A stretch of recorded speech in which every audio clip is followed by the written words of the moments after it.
routine traffic stop? Yeah, right. One nosy cop, one messy car, and one big mistake. He had no clue who I was, and I let him dig his own grave. Want to see how it ends? All right, let me set the stage. Imagine a late summer evening. The kind that feels lazy and endless, with just enough heat left to make the air stick to your skin. I was driving my old beat-up SUV, a car that had seen better days, but honestly, so had I.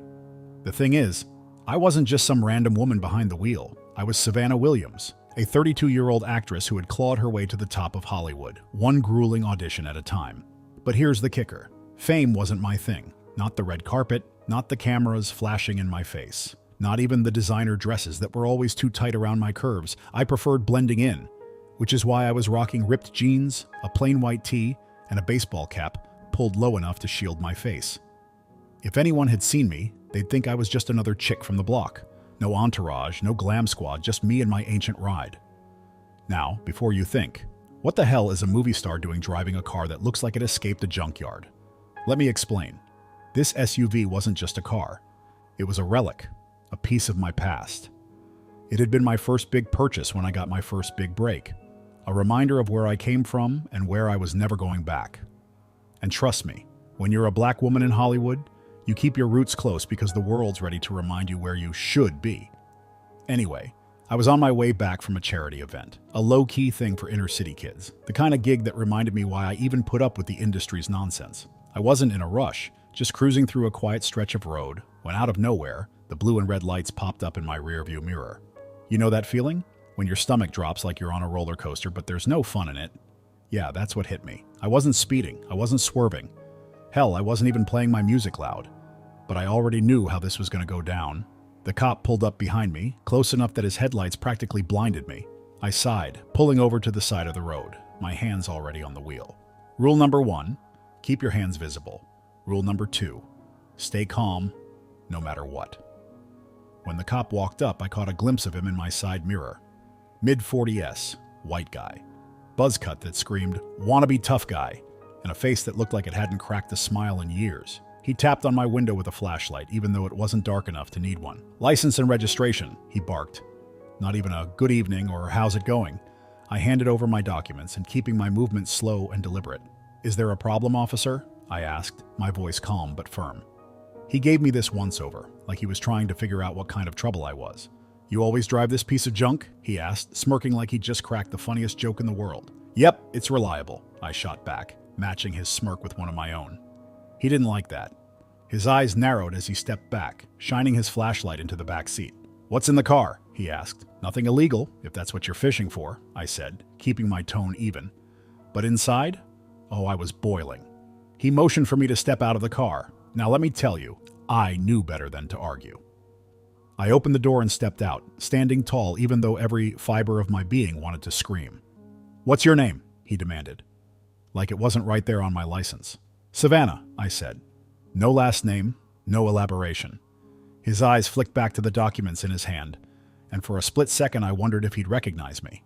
But nah, this guy wasn't the type to keep up with movies or celebrities. He was too busy playing power games on quiet roads like this one. "Savannah," he repeated, dragging it out like he was testing how it felt in his mouth. Then he motioned toward my car. "Mind if I take a look?" Did I mind? Of course I did. But what was I going to say? No? That'd be like pouring gasoline on a fire. So I nodded. "Knock yourself out." And knock himself out, he did. The guy rummaged through my car like it was his personal treasure hunt, throwing my gym bag to the side and flipping open the glove compartment like he expected a pile of gold to spill out. All the while I stood there, my arms crossed, my face a mask of indifference. But inside? Oh, I was crafting every sarcastic line I'd throw at him if this ever ended up in court. This wasn't my first rodeo, but damn if it wasn't one of the most ridiculous. So there I was, standing on the side of the road, watching this cop tear through my car like he was auditioning for some low-budget crime drama. Let me tell you, the man was into it. Like he genuinely believed he was about to uncover the next great scandal of the decade. Meanwhile, I stood there thinking, dude, the most illegal thing in that car is a half-eaten granola bar I forgot about last week. "Do you always keep your car this messy?" he sneered, pulling out an empty water bottle from under the passenger seat like he'd just unearthed a smoking gun. I couldn't help myself. "Only when I know I'll be entertaining special guests," I shot back, flashing him a tight-lipped smile. He glared at me, like I'd just slapped his mama, but he didn't say anything. Instead, he kept digging, pulling out my gym bag and unzipping it with the flair of someone opening a treasure chest. Spoiler alert. All he found was a pair of sneakers, a towel, and a bottle of water. Shocking, I know. Mind telling me where you're headed tonight? He asked, finally looking up from his one-man archaeological dig. Home, I said simply, folding my arms across my chest. Long day charity event. You know the drill. Charity, huh?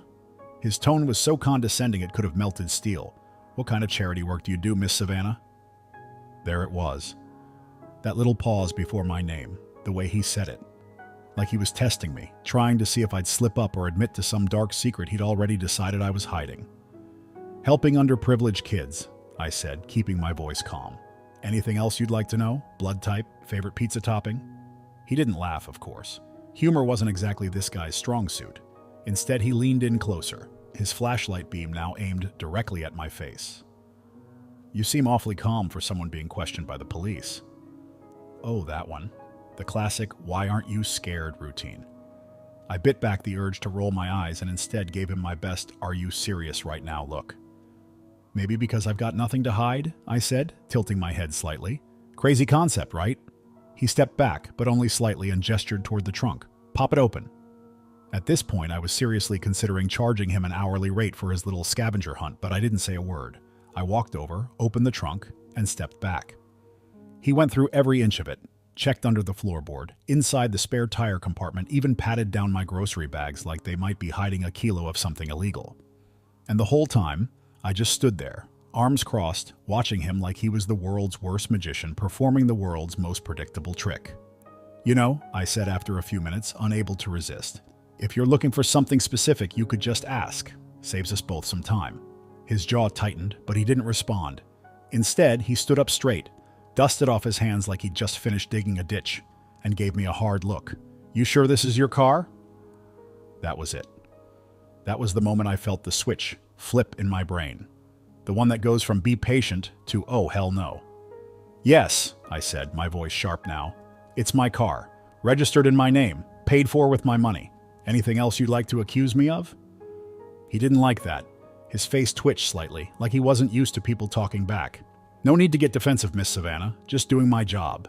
Is your job to harass people for driving home after a long day? I snapped, my patience officially gone.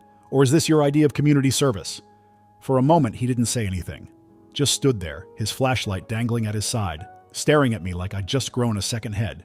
And then, without a word, he turned and walked back to his patrol car. Unbelievable, I muttered under my breath, shaking my head. But the night wasn't over yet. Oh no, not even close. All right, here's where things got real. I stood there, leaning against my car, arms crossed, watching as Officer Wannabe Action Hero strutted back to his patrol car.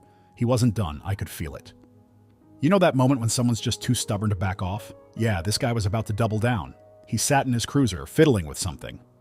Probably running my plates for the 100th time like he thought I'd magically turn into a wanted criminal. Meanwhile, I was calculating just how much longer I could keep my cool. Spoiler alert, not much. Finally, he got out and sauntered back over, this time with a smug look plastered across his face. So, Savannah, he started, dragging out my name like he was trying to make it sound suspicious. Mind explaining why a woman like you is driving a car like this? I blinked. A woman like me? I repeated, letting the words hang in the air. Care to elaborate, officer?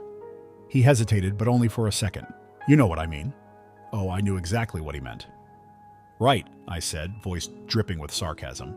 Because clearly a black woman in a beat-up SUV is a national security threat. Makes total sense. He didn't even flinch, which told me this wasn't his first time pulling this crap. But before he could say another word, headlights lit up the road. A car slowed down and then the driver yelled out the window. Holy shit! Is that Savannah Williams? The cop froze. His head snapped toward the car like a deer caught in headlights. The driver didn't stop there. Yo, you're in that movie, right? The one with the bank heist? You're amazing. I didn't say a word. Didn't even look at the cop. Just stood there, arms crossed, letting the moment marinate. The realization hit him like a freight train. I saw it in his face. The wide eyes, the slight twitch of his jaw. He looked back at me, then at the car pulling away, and finally back at me again. He stammered, his bravado evaporating like steam off hot asphalt. You're an actress? I raised an eyebrow. Last time I checked, yeah. His whole demeanor shifted. The arrogance, gone, replaced by a stumbling mess of fake politeness. I apologize for the misunderstanding, ma'am. I didn't realize. Didn't realize what? I cut him off, my voice sharp. That I'm famous? Or that harassing people isn't part of your job description? He opened his mouth, probably to sputter out another excuse, but I wasn't interested. Save it, I said, stepping back toward my car. And do me a favor. Next time, try treating people with basic respect. You might be surprised how far it gets you. Without waiting for a response, I got in my car, slammed the door, and drove off, leaving him standing there, looking like the world's biggest fool. The drive home was quiet, but my head was anything but. I kept replaying the scene in my mind. The smug cop, the random fan yelling my name, the look on his face when he realized he'd just tried to humiliate someone who could blow up his entire career with one Instagram post. Sweet poetic justice. By the time I pulled into my driveway, my phone was already lighting up.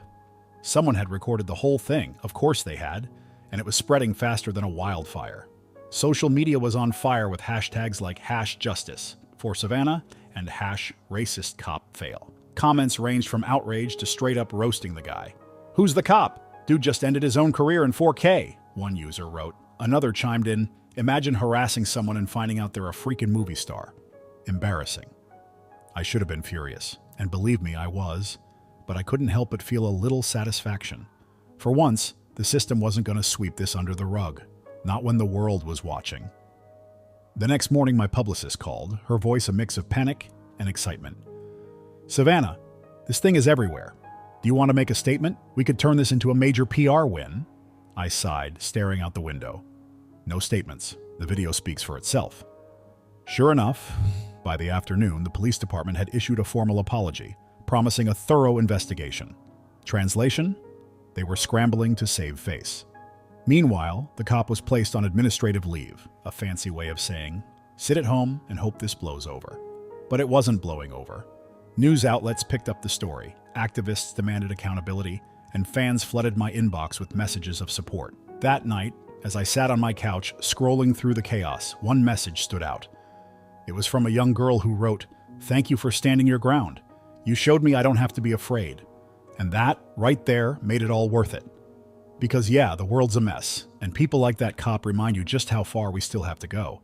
But sometimes, just sometimes, you get to remind them, and yourself, that respect isn't optional. It's earned. And when you stand your ground, even the loudest sirens can't drown out the truth.